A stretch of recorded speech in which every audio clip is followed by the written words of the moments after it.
Hello students, welcome back to Abhij tech lab. আরেকটা query যেটা আমাদের কাছে খুব আসছে সেটা হচ্ছে biology, physics, chemistry, computer science.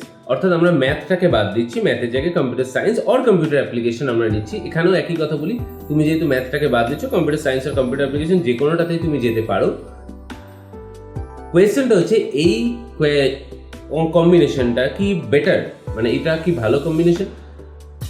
It is better if you try to pursue NEET or that type of exam. অর্থাৎ যদি তোমার একদম ডেডিকেটেড লাইন থাকে যে যেখানে ম্যাথ ছাড়া সায়েন্স মানে বায়োলজির ওপর আমি পড়াশোনা করবো ইন ফিউচার এবং নিট বা এই টাইপের সাবজেক্টই দেবো, কোনোভাবেই অন্য কোনো সাবজেক্ট নিয়ে পড়বো না, লাইক ফিজিক্স, কেমিস্ট্রি, কম্পিউটার এই সমস্ত সাবজেক্ট নিয়ে ভবিষ্যতে পড়াশোনা করবো না, তাহলেই তোমার জন্য এটা খুব ভালো কম্বিনেশন। এই কম্বিনেশনে তুমি ডেফিনেটলি পড়তে পারো, সামনে এগিয়ে যেতে পারো।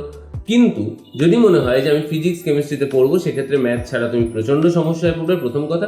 এবং যদি মনে করো কম্পিউটার কিন্তু বিসিএ পড়ার অপশন তোমার কাছে ডেফিনেটলি থাকবে, কিন্তু মাথায় রাখতে হবে এখনও বেশ কিছু কলেজে ম্যাথ ছাড়াও বিসিএ দেওয়া হয় প্রাইভেট কলেজে, কিন্তু বিসিএ পড়তে গেলে কিন্তু ম্যাথ লাগে, অর্থাৎ ম্যাথের কনসেপ্ট লাগবে। ম্যাথে যদি ভয় থাকে তাহলে কিন্তু এই সাবজেক্টটা তোমার কম্বিনেশনে থাকবে না। আশা করি প্রবলেম সলভ করতে পারলাম। আর যদি তুমি ভিডিওটাকে পছন্দ করো তো প্লিজ সাবস্ক্রাইব বাটনে ক্লিক করো।